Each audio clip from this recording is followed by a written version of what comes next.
Hello बच्चों, आपका स्वागत है आपका अपने यूट्यूब चैनल पर। तो बच्चों चलिए आज की इस वीडियो में हम देखने वाले हैं राज्य शिक्षा केंद्र मध्य प्रदेश भोपाल अर्धवार्षिक मूल्यांकन सत्र 2025-26 जो कि आपकी अर्धवार्षिक पेपर चल रहे हैं। तो इस वीडियो में ये प्रश्न 1 से लेकर 26 तक सभी प्रश्नों के आंसर मिलेंगे। आपका एकदम रियल पेपर है।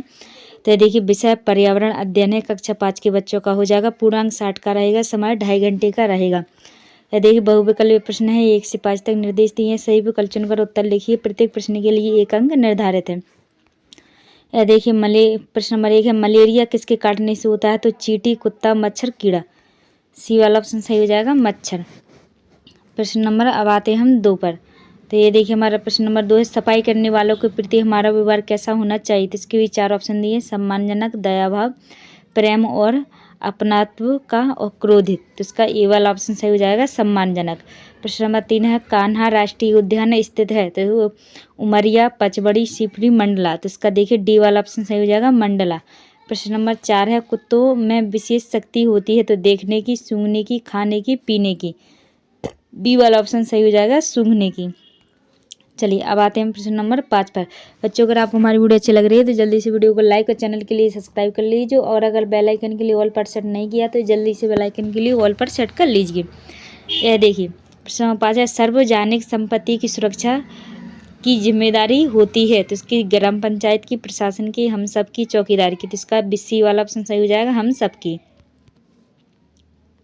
चलिए अब आता है आपका रिक्त स्थान प्रश्न 6 से 10 तक। तो निर्देश दिए नीचे दिए गए रिक्त स्थान की पूर्ति कीजिए। प्रत्येक प्रश्न के लिए 1 अंक निर्धारित है। तो प्रश्न नंबर 6, गोलकंडा किले के अंदर पूरा बसा हुआ था। प्रश्न नंबर 7 है, छिपकलियों के दिनों में लंबी नींद में चली जाती है। प्रश्न नंबर 8 है, नक्शे में ऊपर की ओर दिशा होती है। प्रश्न नंबर 9 है, ग्लोब का नीला भाग को दर्शाता है। प्रश्न नंबर 10 है, ग्लूकोज चढ़ाने से शरीर को तुरंत मिल जाती है। तो इसका चलिए इन सब के देखिए क्या है, गोलकंडा किले के अंदर पूरा बसा हुआ है तो शहर। दूसरा है छिपकली, तो सर्दियों के दिनों में। 8 है, नक्शे में ऊपर की ओर होती है तो उत्तर दिशा होती है। प्रश्न नंबर 9 है, ग्लोब का नीला भाग जो है पानी को दर्शाता है। प्रश्न नंबर 10 है, ग्लू को चढ़ने से शरीर को तुरंत मिल जाती है तो क्या मिल जाती है? ऊर्जा मिल जाती है। ठीक है, चलिए अब आते हैं हम प्रश्न नंबर 6 का आंसर दी। प्रश्न नंबर 6 में शहर भरा जाएगा। प्रश्न नंबर 7 में सर्दियों। प्रश्न नंबर 8 में उत्तर भरा जाएगा। प्रश्न नंबर 9 में पानी, और प्रश्न नंबर 10 में ऊर्जा भरा जाएगा। चलिए अब आते हैं हम प्रश्न नंबर 11 की ओर। तो यह देखिए, अति लघु उत्तरीय प्रश्न आते हैं 11 से 16 तक, जो कि 2-2 नंबर के हैं। तो देखिए प्रश्न नंबर 11 का, लार का क्या कार्य? तो लार को भोजन को नम बनाना। प्रश्न नंबर 12 है, 2 पक्षियों के नाम बताइए जो हमसे 4 गुना दूरी से अपने भोजन को देख पाते हैं। तो चील और गिद्ध। प्रश्न नंबर 13 है, पेट में बनने वाले रस का नाम लिखिए। तो क्या है? जठर रस। प्रश्न नंबर 14 है, फलों का राजा किसे कहते हैं? तो आम को कहते हैं।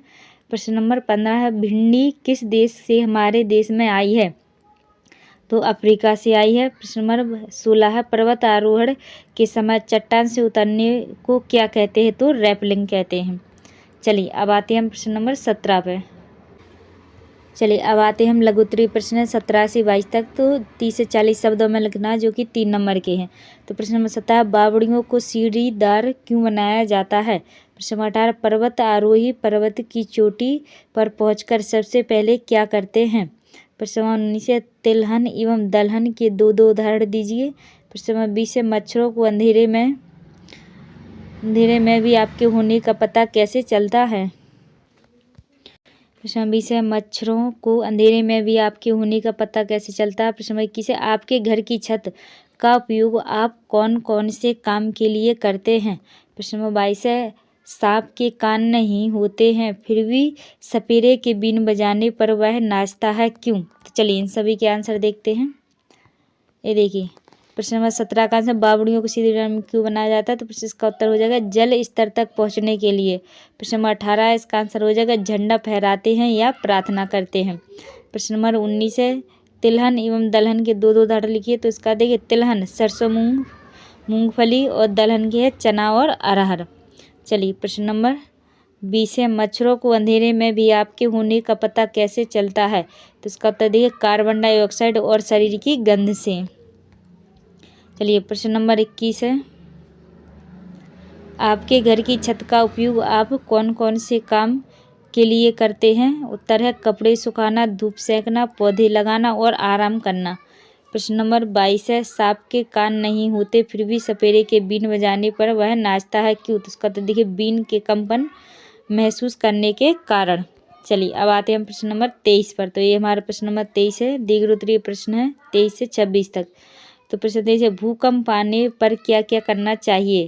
प्रश्न नंबर 24 है लोग कहते हैं खाना धीरे धीरे खाओ, ठीक से चबाओ, खाना अच्छे से पचेगा, ऐसा क्यों कहते हैं? तो चलिए इनके आंसर देखते हैं। देखिए प्रश्न नंबर 23 का आंसर है यदि घर के अंदर है तो किसी मजबूत मेज या फर्नीचर के नीचे छिप जाएं और उसे कसकर पकड़ लें। दरवाजे, खिड़कियां और बाहरी दीवारों से दूर रहें।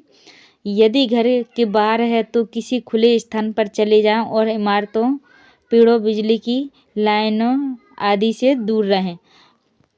यदि गाड़ी चला रहे हैं तो रुक जाएं और गाड़ी के अंदर ही रहें जब तक कि कंपन बंधन ना हो जाए। ठीक है, चलिए अब आते हैं प्रश्न नंबर 24 के आंसर पर।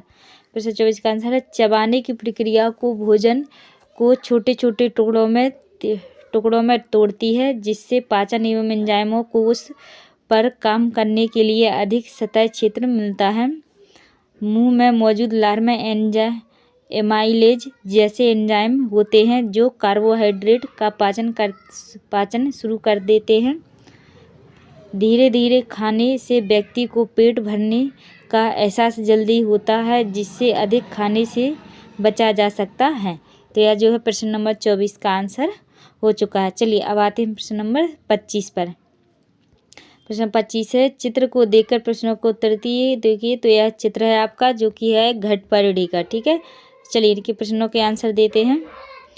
यह चित्र किस पौधे का है? तो घटपरडी। प्रश्न नंबर 2 है तो इस पौधे का भोजन क्या होता है? तो कीड़े मकोड़े होते हैं। प्रश्न 3 यह पौधा कहाँ पाया जाता है? तो यह मेघल भारत, ऑस्ट्रेलिया, इंडोनेशिया और मलेशिया में पाया जाता है। ठीक है, प्रश्न नंबर 26 है जब कोई परिवार अपने जीवन यापन के लिए बार बार बाहर जाता है तो बच्चों की पढ़ाई पर क्या प्रभाव पड़ता है? वे कैसे अपनी पढ़ाई पूरी कर सकते हैं?